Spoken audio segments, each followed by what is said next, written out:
Before we dive in, here's what you're about to watch. A human diplomatic transport, the Horizon Star, is ambushed without warning by three Vernash warships while carrying Ambassador Laura Bennett to a peace summit. The ambassador demands restraint and a chance to talk. Commander Marcus Doyle quietly prepares for a fight anyway, because the ship isn't the defenseless target it appears to be. When the Vernash send a boarding party, hidden compartments and automated defense units subdue all 15 soldiers without a single death, and Doyle turns the tables on the remaining warships from a position of secret strength. Word of the humiliation reaches the conquered council, and Fleet Admiral Nathan Kessler, who has been quietly preparing Earth's forces for years, moves 3 fleet groups into position, certain the Vernash won't accept the loss quietly. He's right, the Vernash strike human border outposts weeks later, and Earth answers with a swift, overwhelming campaign that ends with the destruction of their main shipyard and a formal ceasefire. The story closes with a peace negotiation, a wounded friend recovering, and a galaxy that now understands humanity chooses peace first, but will never again be mistaken for weak. Stick around because we're going to see exactly how that reputation gets built, moment by moment. Let's get into it. Red light filled the corridor before the sound of the alarm even finished its first cycle. Ethan Cole grabbed the rail beside him as the floor tilted, and for a moment the only thing he could hear was his own heartbeat pounding against his ribs. "Brace positions now," a voice called over the comm system, sharp and clipped. "This is not a drill." Ethan had heard those words in training 100 times. He had never believed he would hear them for real, not on a diplomatic transport, not on a ship whose only job was to carry an ambassador and her staff to a peace summit 3 systems away. He pushed himself off the wall and moved toward the command deck, following the emergency lighting strips set into the floor. Around him, staff members clutched at door frames, faces pale, eyes wide. Somewhere ahead, metal groaned under strain. A young logistics officer named Owen stumbled against a bulkhead just ahead of him, nearly losing his footing entirely. Ethan caught his arm without thinking and steadied him. "What is happening?" Owens asked, his voice thin and shaking. "We are diplomats. Nobody attacks a diplomatic convoy." "Someone just did," Ethan said. "Get to the shelter station exactly the way we practiced." Owens nodded and hurried off down a side passage, and Ethan pressed forward, passing 2 more staff members who clutched data pads to their chests, as though the documents inside could somehow shield them from whatever was tearing at the hull outside. The ship was called the Horizon Star. It was not built for war. It was built for conversation, for treaties, for careful words exchanged across long tables. That was the whole point of sending it out here, unarmed by galactic standards, carrying nothing more dangerous than good intentions and a small honor guard. At least, that was what Ethan had believed until 30 seconds ago. He reached the command deck and found Commander Marcus Doyle already standing at the center console, his voice steady even as red warning symbols bloomed across every screen in front of him. "Report," Doyle said, not looking up. "3 vessels dropped out of transit 20 seconds ago," said the tactical officer, a young woman named Grace, whom Ethan had spoken with only once before over breakfast. "No hail, no warning beacon. They opened fire on our forward shields the moment they arrived." "Identify them." "Configuration matches Vernash light cruisers, fast, armed for boarding, not for a drawn-out fight." Ethan felt the blood drain from his face. The Vernash were one of the oldest members of the Conquered, a species that prided itself on honor and ritual combat, on centuries of carefully managed conflict that never crossed certain lines. An unprovoked strike on an unarmed diplomatic convoy was not just an attack, it was something close to unthinkable. "They are hailing us now," Grace said. "Put it through." The screen flickered and an alien face appeared, elongated and pale gray, with deep-set eyes that held no warmth at all. Ethan recognized the markings on the figure's uniform from his briefing packets. This was no rogue captain acting alone. This was a commander of standing. "Humans," the figure said, its translated voice flat and unhurried. "You will power down your engines and prepare to be boarded. Resist, and you will be shown no more mercy than your weakness deserves." The transmission cut before Doyle could respond. For a moment, nobody on the command deck moved. Ethan watched Doyle's jaw tighten, watched something shift behind his eyes that had nothing to do with fear. "Ma'am," Doyle said into his comm, addressing someone off-screen. "They are demanding surrender." A new voice answered, calm despite everything. Ambassador Laura Bennett had been in the ship's private conference room preparing notes for a summit she now might never reach. "Commander, this is exactly the kind of incident the Concord Charter forbids. Hold position. Do not provoke them further. I want to attempt contact myself." "Ambassador," Doyle said with respect, "they already fired on us. There is no version of this where words alone bring us out safely."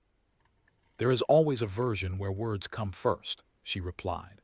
"That is the entire reason I am on the ship." Ethan admired her for saying it, even as every instinct in his body screamed that this was not a moment for careful diplomacy. He had grown up hearing that humanity was the newest member of the conquered, the species still trying to prove it belonged among older, more established powers. He had believed, like so many others, that patience and cooperation were the only path forward. He was about to learn that belief was not shared by everyone standing on that deck. Doyle turned to Grace. "Bring weapon systems to standby quietly. I do not want a spike our friends out there can detect." "Commander," the ambassador said to hold position, not to arm. "I heard what she said," Doyle answered, his voice low. "I am doing exactly that. Standby is not engagement, but if talking fails, I refuse to let this crew die because we hesitated." Ethan felt something cold settle in his stomach. He had always thought of Doyle as steady, dependable, a man who followed orders without complaint. He had never considered that steadiness might hide a plan the ambassador herself did not know about. On the main screen, the three Vernash cruisers grew larger, closing the distance with unsettling speed. Their hulls were sleek and dark, built for a single purpose: to intimidate and to strike quickly before an enemy could organize a response. "They're launching a boarding craft," Grace said, her voice tightening. "Small vessel, no weapon signature, moving toward our aft docking port." "Let it come," Doyle said. Ethan turned to him, startled. "You're letting them board us." "I am letting them think we are exactly what they expect us to be," Doyle said. "Soft, slow, unprepared." Ambassador Bennett arrived on the command deck then, her staff trailing behind her, faces tense but composed. She had spent years training herself to remain calm in front of hostile delegations, and it showed even now, even with the ship shuddering under distant impacts against its outer shields. "Commander, I want to speak with their captain directly, face to face if necessary," she said. "This can still be resolved without further escalation." "You may get that chance sooner than you think," Doyle said, nodding toward the screen where the small boarding craft detached from the lead cruiser and began its approach. Ethan watched the ambassador's expression carefully. She did not look afraid. She looked determined, the way she always did before a difficult negotiation, as though the only thing standing between disaster and peace was finding exactly the right words at exactly the right moment. He wanted to believe she was right. He had spent the last 2 years of his life working under her, learning from her, trusting that diplomacy could solve nearly anything if given enough patience. But he had also spent time around Commander Doyle and the security team, and he had noticed things the ambassador's staff usually missed. The way the crew ran drills that seemed excessive for a diplomatic vessel. The way certain sections of the ship were always kept locked, always explained away as storage or maintenance access. The way Doyle sometimes looked at star charts with an intensity that had nothing to do with travel routes. He had assumed it was simple caution. Now, watching the boarding craft grow larger on the screen, he began to wonder if it was something else entirely. He thought back to a conversation he'd overheard months earlier, before the mission had even begun, between Doyle and a supply officer arguing over crates marked for a maintenance bay that officially did not exist on the ship's manifest. At the time, he had dismissed it as bureaucratic confusion, the kind of small contradiction that happens on every vessel. Now, standing on the command deck with alarms still humming faintly in the background, he wondered how many other small contradictions he had walked past without ever questioning them. Grace glanced toward him, perhaps noticing the shift in his expression. "First time seeing the ship like this. I didn't know there was another way to see it," Ethan admitted. "There's always another way," she said quietly. "Most people just never need to see it." "Ambassador," Doyle said quietly, "I need you to trust me for the next few minutes." "I trust you to protect this crew, Commander. I do not trust you to start a war." "I have no intention of starting anything," Doyle said. "I only intend to make sure we are the ones who decide how this ends, not them." The boarding craft docked with a heavy metallic clang that echoed through the corridors. Ethan felt the vibration travel up through the floor and into his chest.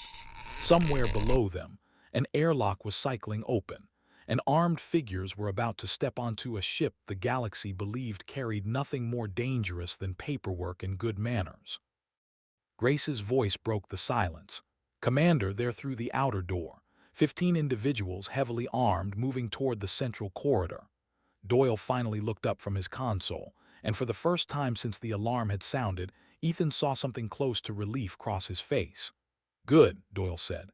"Let them come to us." Ambassador Bennett stepped closer to the main screen, her hands folded in front of her, composed despite the tremor Ethan could see in her fingers. "Commander, I am asking you formally, do not fire unless fired upon directly.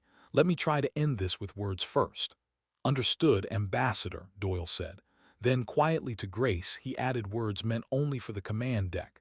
"Seal the corridor behind them the moment they pass checkpoint 3. Ethan's pulse quickened. Whatever Doyle had planned, it was already in motion, and there would be no stopping it now. On the screen, the boarding party moved deeper into the ship, weapons raised, confident in a victory they believed was already decided. They had no idea what they were walking into. They had no idea that the ship they had chosen to attack was not the easy target it appeared to be. Ethan realized, with a strange and sudden clarity, that whatever happened in the next few minutes would decide far more than the fate of one convoy. It would decide what kind of message humanity sent to the rest of the galaxy, whether they were seen as a species that could be pushed around or something else entirely. He glanced at Ambassador Bennett, who stood perfectly still, her eyes fixed on the screen, her lips pressed into a thin, steady line. Whatever came next, he understood she had already accepted that the choice was no longer entirely hers to make.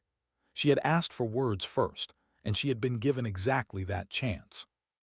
Now the ship itself, and the quiet plans built into its walls long before any of them had left home, would decide what came after.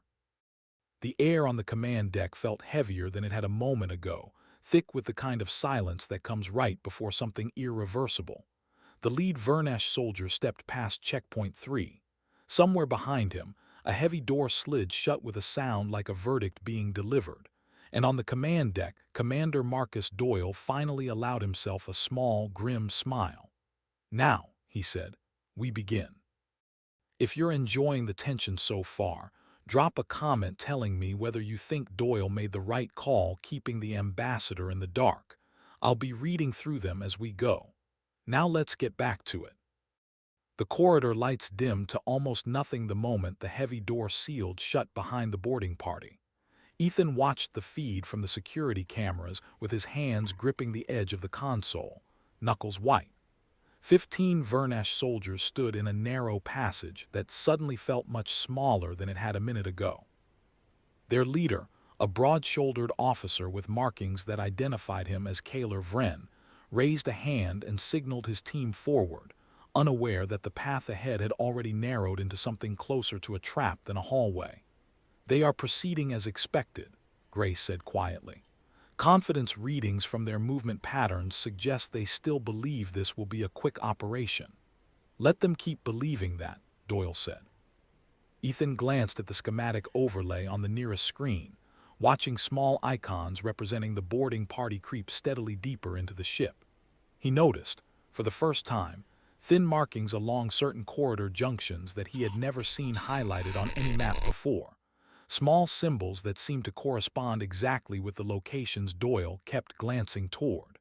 "Those markings," Ethan said quietly. "Those weren't on the ship's public schematic during orientation." "No," Doyle said simply, without elaborating further. "They weren't." Ambassador Bennett stood at the edge of the command deck, arms crossed, watching the same feed with an expression Ethan could not quite read. She had asked for peace. She had asked Doyle to hold his fire.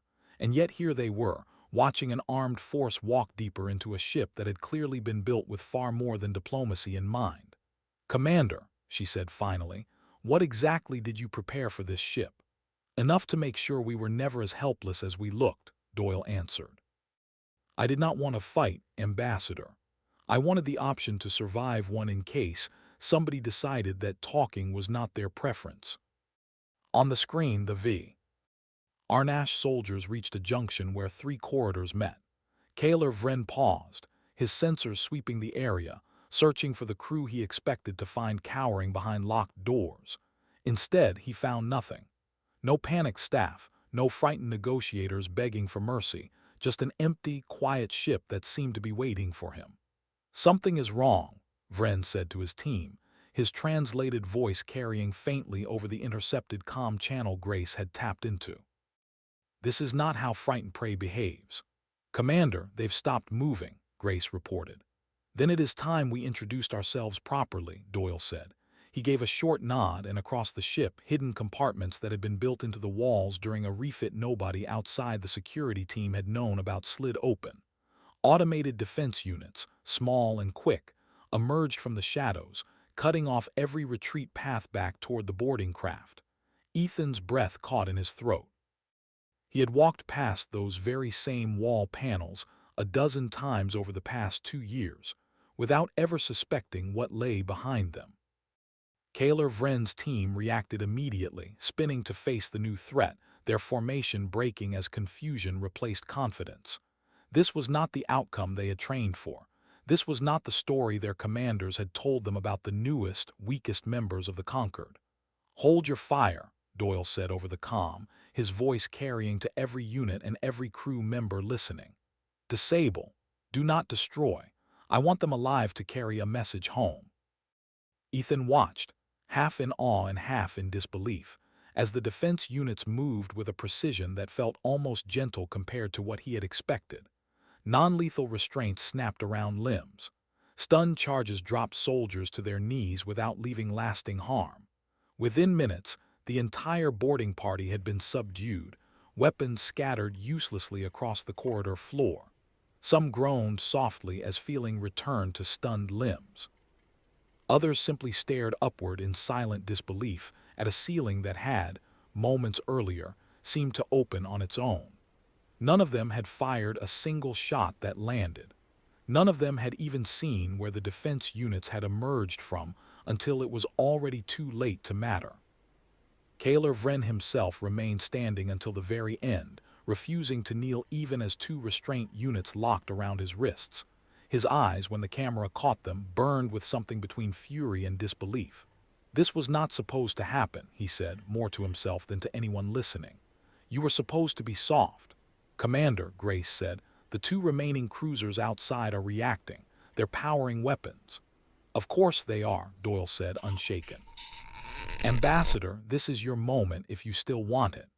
Laura Bennett straightened, smoothing the front of her jacket with steady hands. Whatever fear she had carried a minute ago had settled into something firmer, something closer to resolve. "Open a channel to the lead cruiser." The screen shifted, showing another Vernash officer, this one older, with deeper lines across the pale gray skin of her face. Ethan guessed this was the true commander of the attacking force, the one who had sent Vren's team in first. "You have taken one of our officers captive," the commander said. "Release him, or we will destroy your vessel where it sits."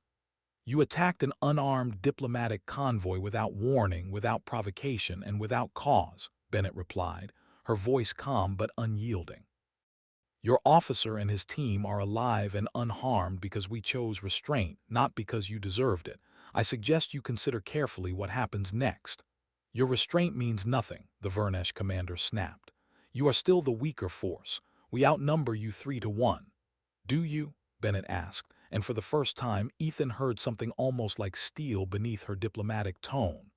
"Commander Doyle, would you care to clarify the numbers for our guest?" Doyle stepped forward, his expression unreadable. Your two remaining ships are currently within range of 6 automated defense platforms hidden along our hull, each one capable of disabling your engines before you complete a single firing sequence. We have not used them. We have not needed to. But do not mistake our patience for weakness a second time. Silence stretched across the channel.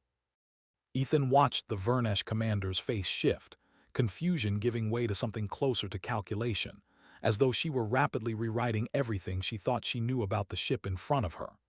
"You are bluffing," she said, though her voice carried less certainty than before. "Test that theory if you wish," Doyle said, "but understand that if you fire first, we will not hold back a second time, and the message that reaches your home world will not be one you wanted to send." For a long moment, nothing happened. The two remaining cruisers held their position, weapons still charged but silent. Ethan realized he had been holding his breath and forced himself to exhale slowly. Ambassador Bennett stepped closer to the screen, softening her tone just slightly, enough to leave a door open. "Commander, I do not want this to become something neither of our peoples can walk back from. Withdraw your remaining forces, and we will return your captured officers unharmed, along with a full account of this incident for your leadership to review. Attack us again, and I promise you restraint will not be part of our response a second time." The Vernash commander said nothing for several seconds. Then, without another word, the channel closed. "They're powering down weapons," Grace reported a moment later, relief evident in her voice. "The two cruisers are breaking formation, preparing to enter transit." A ripple of quiet celebration moved through the command deck, quickly hushed as Doyle raised a hand. "Not yet. Watch them until they are fully gone. I do not trust a retreat until I see it finished." Ethan finally let himself relax, if only slightly, watching the two remaining cruisers shrink on the screen before vanishing into transit space entirely. The immediate danger had passed, but something about the encounter left him unsettled in a way relief alone could not fix. He turned to Doyle. "You knew this could happen. You prepared for it long before we ever left home." "I prepared for the possibility," Doyle said. "I hoped we would never need it." "Why didn't you tell the ambassador everything?" "Because she needed to lead with words first," Doyle said. "That is her strength, and it very nearly worked exactly the way she wanted it to. My job was simply to make sure that if it did not work, we would still be standing here to try again." Ambassador Bennett approached them both, her earlier composure returning fully now that the danger had passed, though her eyes still carried the weight of what had almost happened. "Commander, we need to discuss exactly how prepared this ship truly is, and why I was not informed sooner." "You will have my full report within the hour, Ambassador," Doyle said. "But I would ask you to consider one thing first. If I had told you everything before we left, would you have allowed any of it?" She studied him for a long moment before answering. "No, I would not have." "Then perhaps it is better that some decisions are made quietly so that others can be made loudly in the open, the way you prefer." Ethan watched the exchange with a growing sense that something fundamental had shifted, not just in the ship's fate, but in his own understanding of what humanity truly was. He had grown up believing that Earth's place among the stars depended entirely on proving itself worthy of trust, worthy of a seat at tables built by older, more established powers. He was beginning to suspect that trust was not the only thing being tested today. Kaler Vren, still restrained but no longer struggling, watched the humans around him with narrowed eyes.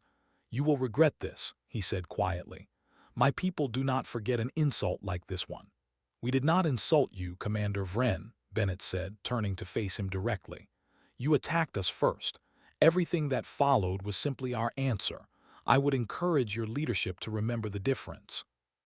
Vren said nothing more, but Ethan noticed the way his eyes shifted toward Doyle, then toward the hidden compartments in the walls, then back to Bennett, as though recalculating everything he thought he understood about the newest members of the Concord. As the medical team arrived to escort the captured soldiers to secure holding, Ethan found himself standing beside Grace at the tactical station, staring at the empty space on the screen where the enemy ships had vanished. "Do you think this is over?" he asked. Grace shook her head slowly. "I think it's just the beginning.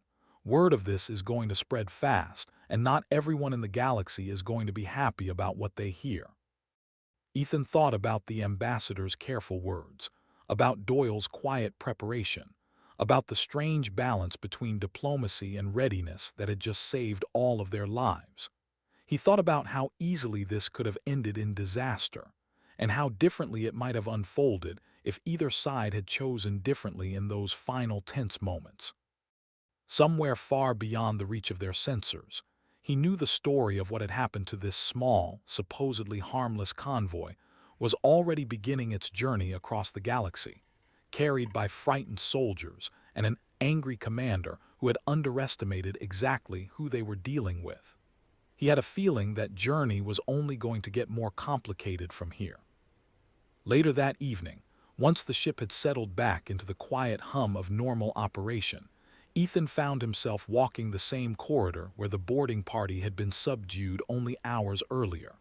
The panels along the walls had already been resealed, hiding the compartments once again, as though nothing unusual had ever happened there at all. He paused at the spot where Kaler Vren had stood his ground, refusing to kneel even in defeat, and found himself thinking about the strange mixture of respect and unease that moment had left behind. He wondered how many more places across the galaxy carried secrets exactly like this one, quiet preparations made by careful people who hoped, more than anything, that those preparations would never need to be used. Ambassador Bennett found him there a few minutes later, her own expression thoughtful and distant. "You look like you're still working something out," she said. "I think I finally understand why Commander Doyle never explained everything," Ethan said. "Not because he didn't trust you, but because some kinds of readiness only work if nobody expects them." "That may be true," she said, "but I intend to have a very long conversation with him about exactly how much readiness this ship was quietly carrying all the same." Ethan allowed himself a small, tired smile at that, the first real moment of lightness since the alarms had first sounded. Whatever else the day had cost them, they had survived it together, and for now, that felt like enough. News traveled fast in a galaxy connected by transit lanes and listening posts, and within 2 days, the story of the Horizon Star reached every corner of conquered space, growing stranger and more distorted with every retelling. On a space station orbiting the conquered central hub, in a chamber built to hold delegates from 30 different species, the story arrived in its most official form, delivered by a nervous Vernash representative who clearly wished he were anywhere else. "An unarmed diplomatic vessel was fired upon without warning," the representative said, choosing his words with obvious care. "There was an exchange. Both sides suffered losses of pride, if nothing else. The matter has been resolved through withdrawal." Owen Fairweather, the senior human representative to the Conquered Council, sat quietly through the report, his expression carefully neutral even as something tightened behind his eyes. He had received a private message from Fleet Command only hours earlier, one that told a very different story than the one currently being read into the official record. Beside him, the Concord's presiding officer, a tall, thin being named Ulan Kest, raised a hand for silence. This council was assured that Earth's convoy posed no threat, that it carried no significant defenses, precisely so that the Vernash delegation could be convinced there was no need for military escort on either side. And now we are told there was an exchange resulting in Vernash forces being disabled and captured aboard a vessel with, and I quote the report before me, "minimal defensive capability." End quote. The Vernash representative shifted uncomfortably. "The details are still being confirmed." "The details," Ulan Kess said, "will need to be confirmed quickly because half this council is asking why a supposedly unarmed ship was able to capture 15 trained soldiers without a single fatality on either side. And the other half is asking why the Vernash attacked a diplomatic convoy in the first place. I would like an answer to at least one of those questions before this session ends." Owen Fairweather finally spoke, his voice measured. "Perhaps I can offer some clarity. Earth's convoy was exactly what it claimed to be, a diplomatic mission traveling under the protection granted to all such missions under conquered law. What it was not was defenseless. There is a difference between a vessel built for war and a vessel built by people who understand that peace sometimes requires the ability to protect itself. A murmur passed through the chamber, delegates from a dozen species leaning toward each other, exchanging quiet words in languages the translation system struggled to keep pace with. "That is a convenient distinction," said a delegate from a species known as the Corvine, their voice carrying clear skepticism through the translation feed. "One that conveniently allowed your people to embarrass an entire Vernash strike team without triggering the very conflict everyone in this chamber has spent centuries trying to prevent." "With respect," Fairweather said, "my people did not choose this conflict. It arrived uninvited, and it was met with restraint far greater than most species in this chamber would have shown under the same circumstances. Nobody died. Nobody was seriously harmed. The Vernash soldiers were returned to their people within hours, along with a full accounting of the incident. I would ask this council to consider what greater restraint could reasonably have been expected." Yulan Kest studied him for a long moment before turning back to the Vernash representative. "This council will require a formal explanation from your governor and within the week, along with assurances that no further unauthorized action will be taken against any conquered member, human or otherwise. Until such assurances are received, all Vernash military movements near human territory will be subject to advance notice and inspection." A delegate from a smaller species near the back of the chamber, one Ethan later learned represented a coalition of trading worlds with no significant military of their own, raised a hand for recognition. "If I may, this council should also consider what precedent is being set here. If a diplomatic convoy can be attacked, and the attacking force simply withdraws with a warning, what protection does that leave for the rest of us, those without fleets capable of defending ourselves the way the humans apparently could?" Yulan Kest inclined his head toward the speaker. "A fair concern, and one this council will need to address in future sessions. For today, our priority remains preventing further escalation between two parties who have already come dangerously close to open conflict." The representative bowed stiffly and said nothing further, clearly relieved simply to be allowed to leave the chamber. As the session broke and delegates began filing out, Yulan Kest approached Fairweather directly, lowering his voice to something more private. "You understand this is not truly finished." "I understand," Fairweather said. "The Vernash pride themselves on strength and honor above nearly everything else. Being outmaneuvered by a species they considered beneath serious consideration will not sit well with their military leadership, regardless of what their diplomats agreed to in this chamber today." "I am aware of that as well." Yulan Kest studied him a moment longer. "Your people are still very new to this council, Ambassador Fairweather. There is a way things are usually done here, a balance struck over centuries between strength and restraint, so that no single species ever grows powerful enough to threaten the rest. I would encourage your government to remember that balance, even as it celebrates what happened aboard that convoy." "I will pass along your concern," Fairweather said carefully, though something in his tone suggested he did not entirely share it. Far from the quiet formality of the conquered council chamber, the true response to the attack was already well underway, unfolding in a place no delegate from any other species had been permitted to see. Deep within a heavily secured command facility on Earth, Fleet Admiral Nathan Kessler stood before a wall of active displays, watching real-time reports from 3 different fleet groups as they moved into position along Earth's border with Vernash space. "Confirm final readiness across all groups," he said, not raising his voice, though the room around him fell instantly quiet in response. "All 3 fleet groups report ready," came the reply from a junior officer stationed nearby. "Second group has completed transit to staging point and awaits further orders."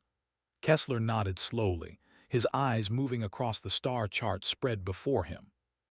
He had spent the better part of 2 decades studying every recorded conflict humanity had ever fought, and long before that, studying the wars fought by species who came before them, searching for the patterns that separated victory from disaster. He had also spent years quietly preparing for a moment exactly like this one, certain that sooner or later some newer power in the galaxy would decide humanity's careful diplomacy was a sign of weakness rather than strength.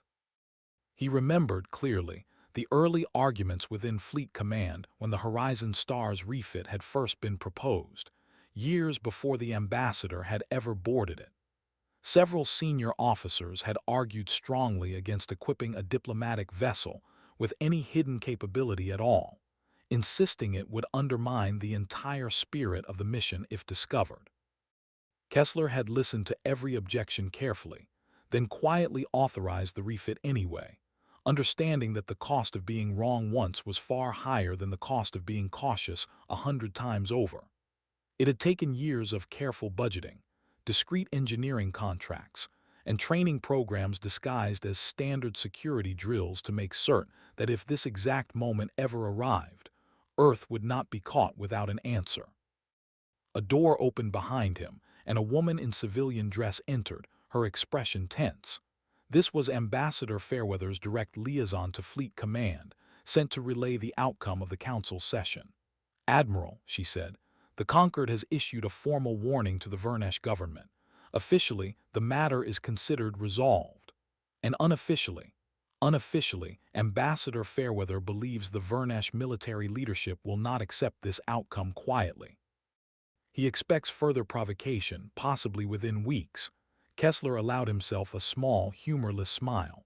"So did I. The Council specifically requested that Earth avoid any further military escalation," she continued. "They want this treated as an isolated incident, resolved through diplomatic channels." "I have no intention of escalating anything," Kessler said. "I intend to be ready in case someone else decides to. There is a difference, and I trust the Council will come to understand it eventually, the same way they are still learning to understand us." She hesitated before her next question. "Sir, is it true that Commander Doyle had authorization to prepare the Horizon Star for exactly this kind of scenario before it ever left Earth?" "It is true. The Council was told the convoy carried minimal defenses. The convoy carried exactly what it needed to survive an attack nobody wanted to admit was possible," Kessler said. "I do not apologize for that, and I would not change a single decision that led to every person aboard that ship coming home alive." She studied him carefully. "Some of the other delegates are already calling it deception."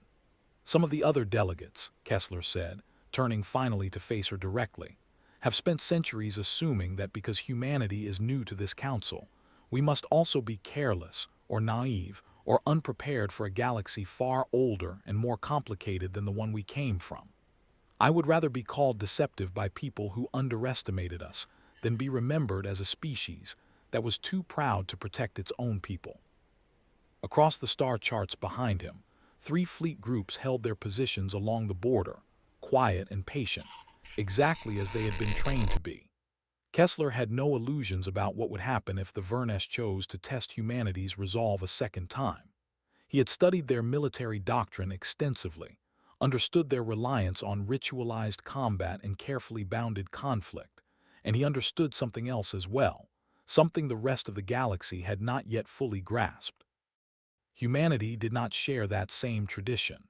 When Earth's forces were finally pushed into open conflict, there would be no careful rituals, no bounded skirmishes designed to preserve honor while limiting true cost. There would only be the clear, unwavering intention to end a threat completely, so thoroughly that it could never rise again to threaten anyone else. He hoped it would never come to that. He had built his entire career around the belief that strength, properly prepared and properly restrained, was the surest path to lasting peace. But he had also learned, through years of studying history both human and alien, that hope alone had never once been enough to stop a war that someone else had already decided to start. That's twice now the story has warned us this isn't over. If you had to guess, drop a comment on what you think Kessler's fleet is really about to walk into. I'll check back in with you after this next part. Back aboard the Horizon Star, now escorted by 2 additional human vessels for the remainder of its journey, Ethan Cole sat alone in the small officer's mess, staring at a cup of coffee that had long since gone cold. Grace found him there an hour later, settling into the seat across from him without asking permission. "You've been quiet since the council transcript came through."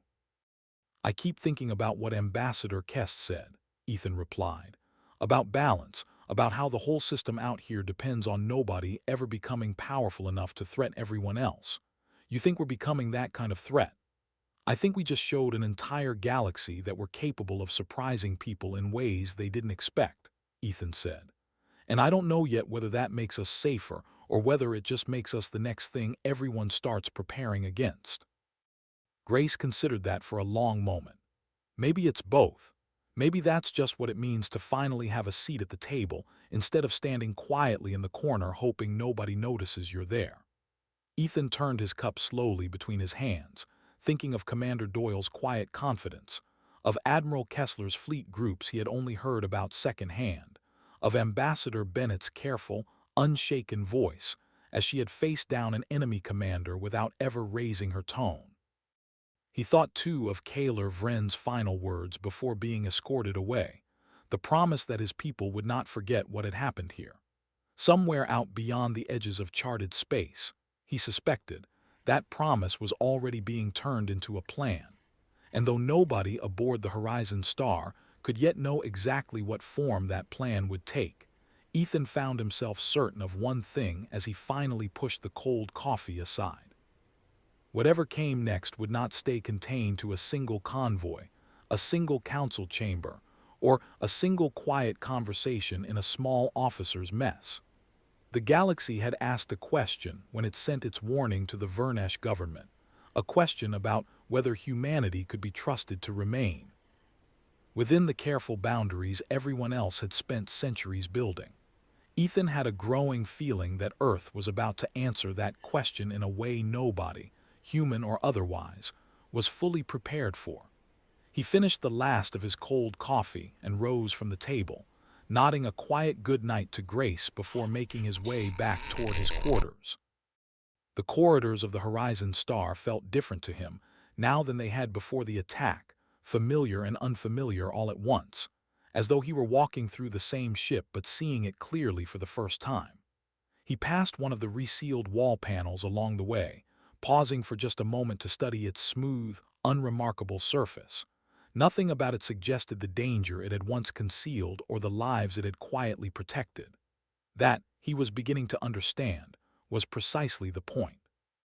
He reached his quarters, lay down without bothering to change out of his uniform, and stared at the ceiling for a long while before sleep finally found him, his mind still turning over everything that had happened and everything he suspected was still to come. 3 weeks after the Horizon Star limped safely into port, the warning everyone had quietly expected finally arrived, not as a formal declaration, but as a series of coordinated strikes against small human outposts along the border with Vernash territory. Ethan learned about it the way most civilians did, through an emergency broadcast that interrupted his morning routine with a tone so calm it somehow made the news feel even more unsettling.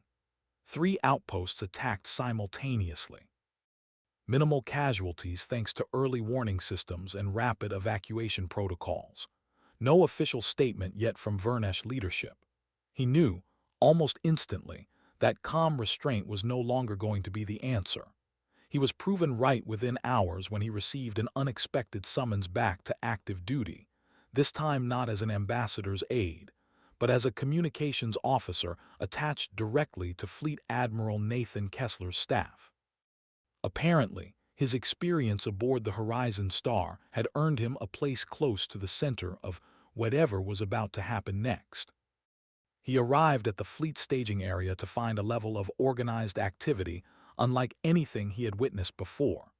Ships moved in careful formation across the display screens, thousands of personnel coordinating with a precision that felt almost eerie in its calm efficiency. There was no panic here, no scrambling confusion, only quiet, deliberate preparation. Technicians moved between consoles with practiced ease, exchanging brief updates in low, steady voices. Supply crews loaded the last of their cargo onto waiting transports. Nowhere did Ethan see the kind of frantic energy he might have expected given the news reports still playing quietly on screens throughout the facility. It was, he realized, exactly the kind of readiness Commander Doyle had once described to him weeks earlier, the difference between fear and preparation made visible in the calm, focused movement of an entire staging ground. Cole. A familiar voice called out as he made his way through the command center. He turned to find Daniel Pierce, a young tactical officer he had trained alongside years earlier, now wearing the insignia of a full lieutenant. "Didn't expect to see you out here." "Didn't expect to be here," Ethan admitted. "Guess surviving one ambush counts as relevant experience." Daniel offered a tired smile. "Guess it does. Come on. The Admiral wants senior staff briefed before the fleet moves." They made their way to the main briefing room, where Admiral Kessler stood before the same star charts Ethan had only heard described secondhand weeks earlier. Now he saw them directly, layered with new markers showing the locations of the attacked outposts, along with projected Vernash fleet movements gathered from months of quiet intelligence work. "The attacks this morning were not random," Kessler began, addressing the assembled officers without preamble. "They were a direct response to the incident aboard the Horizon Star, meant to demonstrate that the Vernash military considers their pride more valuable than the warning issued by the Conquered Council. They have chosen escalation. We will not repeat their mistake of underestimating an opponent." He gestured toward the star charts where 3 fleet groups began adjusting their formations in response to updated commands. "Our response will not be a series of scattered retaliatory strikes. It will be a single, coordinated operation designed to remove the Vernash military's ability to threaten human territory for the foreseeable future. We are not interested in a prolonged exchange of limited strikes that satisfies nobody and ends nothing. We intend to finish this decisively." A murmur passed through the room, not of surprise, but of grim understanding. Ethan realized, looking around at the calm, focused faces surrounding him, that Yonhir had known this moment was coming since the day the Horizon Star had first reported its encounter. "Casualties are expected on both sides," Kessler continued, his voice steady even as the weight of those words settled over the room. "I will not pretend otherwise, and I will not ask any of you to pretend otherwise to the people under your command. What I will tell you is that every plan on this table has been built around ending this conflict as quickly and as completely as possible, precisely because a quick, decisive resolution costs fewer lives in the long run than a slow, uncertain one." Ethan found himself thinking of Ambassador Bennett, of her insistence on words before weapons, and wondered what she would think of the operation now unfolding around him. He suspected, somehow, that she would understand it better than he expected, even if she never fully embraced it. The briefing continued for another hour, detailing coordination between fleet groups, contingency plans for unexpected resistance, and clear guidelines for engagement designed to minimize harm to Vernash civilian populations wherever possible. Kessler was thorough in a way that left little room for confusion, and Ethan found himself grudgingly impressed by the careful balance between overwhelming force and deliberate restraint. When the briefing ended, Daniel fell into step beside him as they made their way toward the communications deck. "You look like you're still trying to decide how you feel about all this." "Is it that obvious?" "A little," Daniel admitted. "For what it's worth, I felt the same way at first. Then I remembered those 3 outposts weren't hypothetical. Real people were there. Some of them didn't make it out in time." Ethan nodded slowly, the weight of that truth settling over him. "I keep thinking about what the ambassador said back on the Horizon Star about giving words a chance first." "She did give them a chance," Daniel said. "The whole council did. The Vernash chose this anyway." The fleet departed 12 hours later, moving in tight, coordinated formation toward Vernash-controlled space. Ethan spent much of the journey monitoring communications traffic, relaying updates between Admiral Kessler and the various fleet commanders spread across the operation, watching as months of quiet preparation finally began to unfold into action. The first true test came at a heavily fortified Vernash listening post positioned along the border, a facility that had clearly been expected to serve as an early warning system against exactly this kind of advance. "They're scrambling defense fighters," Grace reported from her station, her voice carrying the same tight focus Ethan remembered from aboard the Horizon Star. "Estimated 40 craft moving to intercept our lead formation." "Send the signal," Kessler said calmly. "Begin coordinated advance." What followed was unlike anything Ethan had witnessed before, a carefully choreographed engagement that moved with a speed and precision that left little room for the kind of prolonged, honor-bound combat the Vernash military doctrine seemed built around. Human fighters moved in adaptive formations, shifting tactics in real time based on constantly updated data, overwhelming the defending force not through raw numbers, but through sheer unpredictability. Within 20 minutes, the listening post's defenses had been neutralized. Its remaining personnel offered clear terms of surrender through an automated broadcast repeated in the Vernash language. Most accepted. A handful did not, and the resulting exchange, though brief, left a somber quiet across the command deck once it concluded.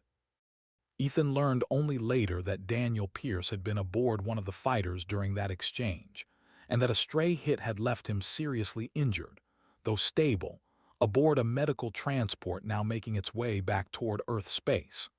The news hit him harder than he expected, a stark reminder that even a swift, decisive operation still carried real and lasting cost. "He's going to be okay," Grace told him gently, finding him alone in the officers' mess much like she had weeks earlier aboard the Horizon Star. "The medical team caught it in time."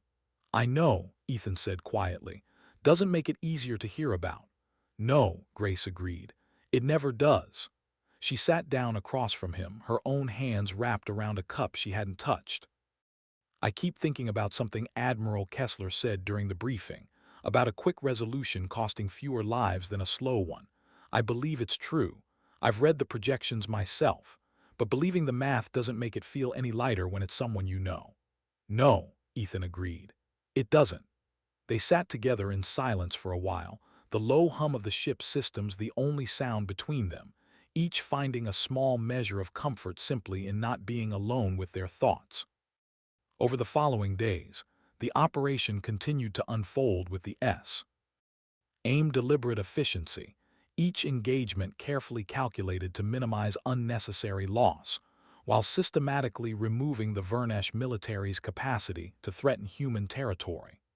Fortified positions fell one after another, not through prolonged sieges, but through swift, coordinated strikes that left defending forces little opportunity to regroup or counter effectively. The true turning point came nearly a week into the operation when human fleet groups reached the outer defenses surrounding a major Vernash shipyard, one responsible for producing much of the military hardware used in the initial attacks against human outposts. Admiral Kessler stood before the star charts as the final phase of the operation began, watching as fleet groups moved into position around the heavily defended facility. "This is the last major military target within striking range," he said to the assembled command staff. "Once this facility is neutralized, the Vernash military will lack the capacity to mount any further coordinated offensive against human territory for years to come." The engagement that followed was the largest of the entire operation, a sprawling, complicated exchange involving hundreds of vessels on both sides. Ethan monitored the flow of information with a growing sense of unreality, watching as months of careful preparation finally reached their intended conclusion. Slowly, methodically, the shipyard's defenses crumbled under the weight of coordinated human strategy. By the time the engagement finally ended, the facility had been rendered inoperable, its remaining defenders offering the same clear terms of surrender extended throughout the operation. Word reached Admiral Kessler less than an hour later that Vernash High Command, faced with the loss of their primary shipyard and the systematic collapse of their border defenses, had formally requested a ceasefire, along with terms for negotiation. A quiet, exhausted cheer moved through the command deck, though Ethan noticed it carried none of the celebratory energy he might have expected. Instead, it felt more like relief, the shared exhale of people who had done what needed to be done and were simply grateful it was finally over. Admiral Kessler allowed the moment to settle before addressing the room. Relay acceptance of the ceasefire request.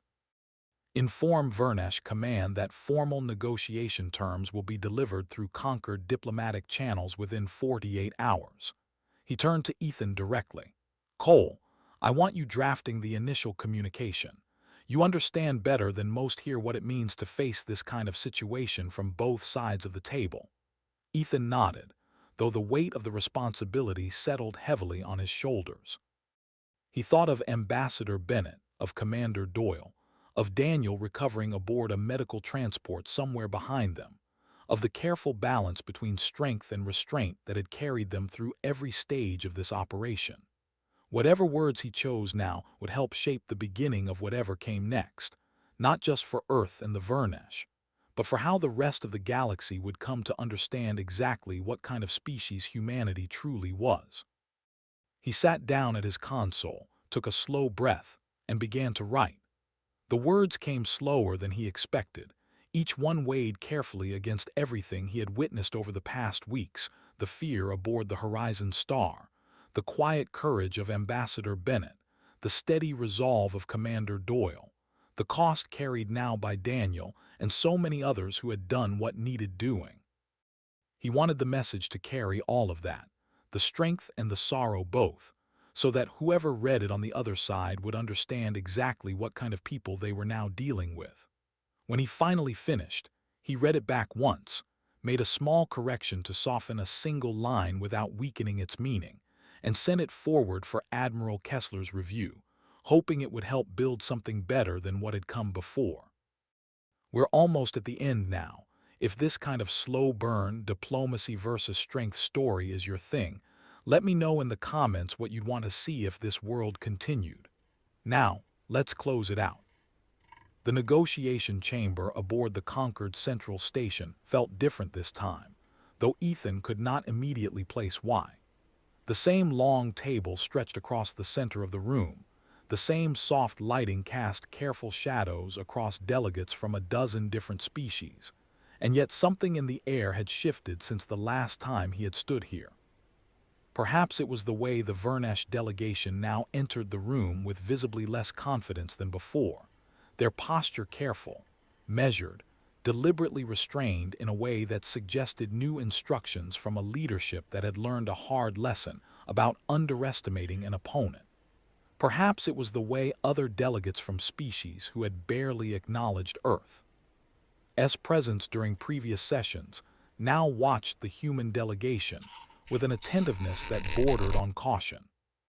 Ambassador Laura Bennett took her seat at the head of the human delegation, her expression calm and composed, though Ethan, seated just behind her as part of the support staff, could see the quiet weight she carried into this moment. She had spent her entire career believing in the power of careful words to prevent exactly the kind of conflict that had just unfolded. And though the operation had ended in a swift, decisive victory, he suspected some part of her still mourned that words alone had not been enough to stop it. Across the table, the Vernash delegation was led by a figure Ethan recognized immediately. Though the last time he had seen this face, it had been restrained and furious aboard the Horizon Star.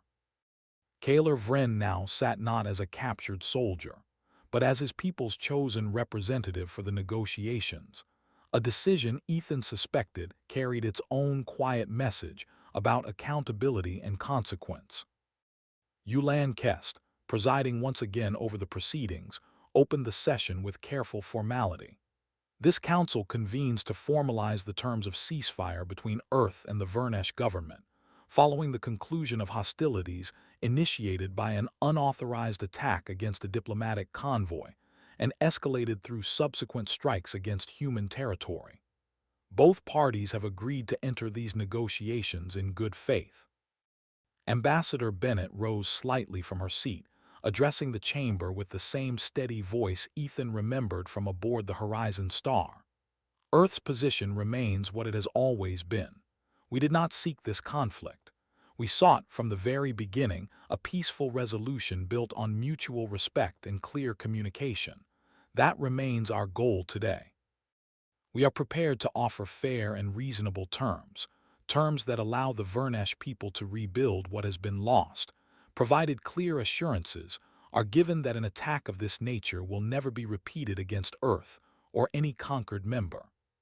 Kaler Vren studied her for a long moment before responding, his voice carrying none of the arrogance Ethan remembered from their first encounter. My government acknowledges the attack against your convoy was a grave miscalculation, one born from pride and a fundamental misunderstanding of what your people were truly capable of. We accept responsibility for the consequences that followed. A quiet ripple moved through the chamber at the admission, delegates from other species exchanging glances that suggested this level of open acknowledgement was rarer than Ethan might have expected within conquered tradition. We are prepared to accept reasonable terms, Vren continued, though I would ask that this council also consider the broader lesson here, for all of us, not simply for my people. We believed we understood the balance of power in this galaxy. We were wrong. I suspect we are not the only ones who will need to reconsider that understanding in the days ahead. Ethan watched the exchange unfold over the following hours, terms carefully negotiated, boundaries redrawn, assurances exchanged and formally recorded under conquered law. It lacked the dramatic tension of the battles he had witnessed weeks earlier, replaced instead by the slow, careful work of building something that might actually last. The details took hours to settle, each clause debated carefully by both delegations before being formally recorded. Borders were redrawn along lines both sides could accept.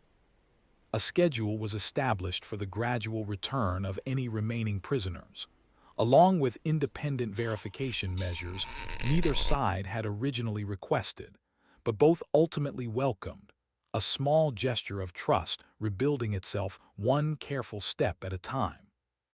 Ethan found himself impressed by how thoroughly Ambassador Bennett anticipated concerns before the Vernash delegation even raised them, as though she had spent every quiet hour since the ceasefire imagining every possible objection and preparing a fair answer for each one.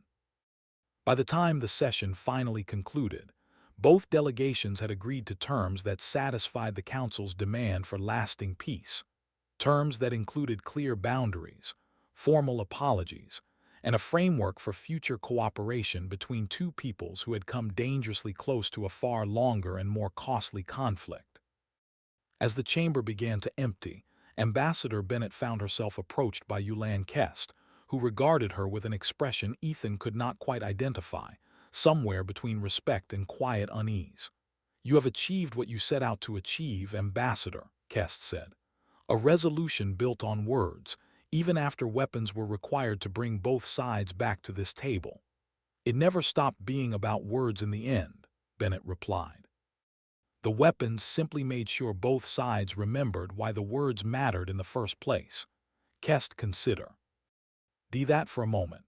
There are delegates across this council who are unsettled by what your people demonstrated these past weeks, Ambassador. Not simply your capability, but your willingness to use it so decisively once the choice was made. Many species within the conquered have spent centuries carefully managing conflict specifically to avoid outcomes like the one we just witnessed." "I understand the concern," Bennett said. "I would ask you to consider, though, that we did not choose decisiveness because we value conflict. We chose it because we believe a swift, clear resolution costs fewer lives than a long, uncertain one, managed carefully for the sake of appearances. I suspect, given time, this council may come to see the difference." "Perhaps," Kest said, "or perhaps this council will simply learn to be more careful about which species it assumes it fully understands." As Kest moved on to other matters, Ethan found himself standing near Kaler Vren, who lingered at the edge of the emptying chamber, watching the human delegation with an expression that had shifted considerably since their first encounter weeks earlier. "You were aboard that ship," Vren said, recognizing him. "The Convoy." "I was," Ethan confirmed. I told your commander then that my people would not forget what happened, Vren said. I intend to keep that promise, though perhaps not in the way I meant it at the time. I do not think we will forget the lesson your people taught us about the danger of assuming weakness where none truly exists. Ethan considered his words carefully before responding. For what it's worth, Commander, I don't think anyone aboard that ship wanted this outcome either. We would have preferred words alone had been enough. Perhaps, Vren said. But words alone are only ever as strong as the willingness behind them to protect what they promise. Your people understood that from the very beginning. It took my own people far too long, and far too great a cost, to understand it as well. He gave a slight, formal nod before turning to rejoin his delegation, leaving Ethan alone with thoughts that would occupy him for a long time after that day. 3 months later, Ethan stood aboard a newly commissioned vessel, waiting to greet Daniel Pierce as he stepped off the transport that had carried him home following a long recovery. Daniel looked thinner than Ethan remembered, but his smile carried the same easy warmth it always had. "Heard you helped draft the peace terms," Daniel said, clasping his hand firmly. "Didn't know diplomacy was your calling after all." "Neither did I," Ethan admitted. "Turns out it helps to have seen both sides of the table before trying to build something that works for everyone sitting at it." They walked together through the newly rebuilt outpost, one of the 3 that had been attacked months earlier, now restored and expanded under new security protocols developed in the aftermath of the conflict. Around them, construction crews worked alongside a handful of Vernash engineers, part of a new cooperative agreement built into the peace terms, a small but deliberate gesture toward the kind of future both sides hoped to build together. "Feels strange, doesn't it?" Daniel said, watching the mixed crews work side by side. "A few months ago we were fighting these people. Now we're rebuilding alongside them." "Maybe that's exactly how it's supposed to work," Ethan said. "Fight when you have no other choice, then do everything you can afterward to make sure you never need to again." Back aboard the station that served as Fleet Command's forward headquarters, Admiral Nathan Kessler reviewed the final reports from the reconstruction efforts, along with updated assessments from conquered observers regarding humanity's standing among the galaxy's older, more established powers. The reports painted a complicated picture, one of cautious respect mixed with lingering unease, of species eager to strengthen ties with Earth alongside others who now viewed humanity's capabilities with newfound wariness. It was not the simple, unanimous acceptance he suspected some among Earth's leadership had once hoped for, but he had never truly expected it to be. Ambassador Laura Bennett found him there, reviewing the same reports from her own copy delivered earlier that morning. "You were right in the end," she said, settling into the seat across from him, "about needing to be ready, even while I insisted on words first." "You were also right," Kessler replied. "If you had not insisted on words first, none of this would have unfolded the way it did. We would have simply been the aggressors, no different from the Vernash we now criticize for striking first. Do you think the rest of the galaxy understands that distinction?" "Some of them," Kessler said. "The ones who matter most will, given time. The rest will simply have to watch and see what kind of species we choose to become now that we've shown them exactly what we're capable of." Bennett considered that for a long moment, her eyes drifting toward the star chart still displayed across the far wall, marking the boundaries of a peace both sides had paid dearly to secure. "I used to believe diplomacy alone could solve nearly anything, given enough patience and the right words. And now I believe diplomacy remains our first and best choice always," she said. "But I no longer believe it can stand entirely alone." Perhaps that is simply what it means to take a true seat at this table, rather than standing quietly at its edge, hoping nobody notices we're still finding our place. Kessler allowed himself a small, tired smile. "The galaxy expected careful diplomacy from us, Ambassador, patience, restraint. A newer species eager to prove itself worthy of the older, more established powers surrounding it. And instead, we showed them exactly who we are," Kessler said. "A people who value peace above nearly everything else, who will always choose words first, given the chance. but a people who will never again allow anyone to mistake that preference for weakness. Outside the station's viewport, the stars stretched endlessly in every direction. The same stars that had once seemed impossibly distant and unfamiliar to a species just beginning to find its place among them. Somewhere among those countless points of light, word of what had happened continued to spread, carried by traders and diplomats and travelers of a dozen different species, each one forming their own understanding of what Earth's choice truly meant. Ethan, watching those same stars from the rebuilt outpost alongside Daniel, found himself thinking not of the battles fought or the negotiations carefully won, but of something simpler, something Ambassador Bennett had said to him once, quietly, in the aftermath of it all. The galaxy had expected diplomacy, and diplomacy was exactly what Earth had offered first, patiently, sincerely, without hesitation. It was only when that offer had been answered with violence that Earth had shown the galaxy something else entirely, a willingness to protect what it valued decisively and without apology. Perhaps that, Ethan thought, was the truest lesson the galaxy would carry forward from everything that had happened. Not that humanity had chosen war over peace, but that it had chosen peace so completely, it was willing to fight fiercely to protect it, and to make certain, beyond any doubt, that the next time words were offered first, they would never again be mistaken for weakness. Daniel stood beside him quietly for a long while, neither of them speaking, simply watching the stars and the slow, steady work of rebuilding continuing below. Eventually, Daniel broke the silence. "Do you think this is really over?" he asked. "Or just the beginning of something bigger?"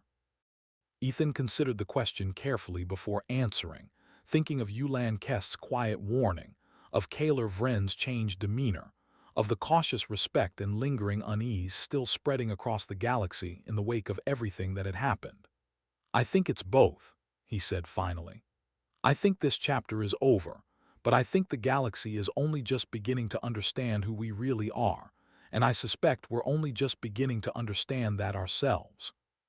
Above them, the stars continued their slow, silent turning, indifferent to the small, fragile piece being built beneath them, and equally indifferent to whatever still lay ahead. But for the first time in a long while, Ethan found he could look up at them without fear, only quiet, steady hope for whatever came next.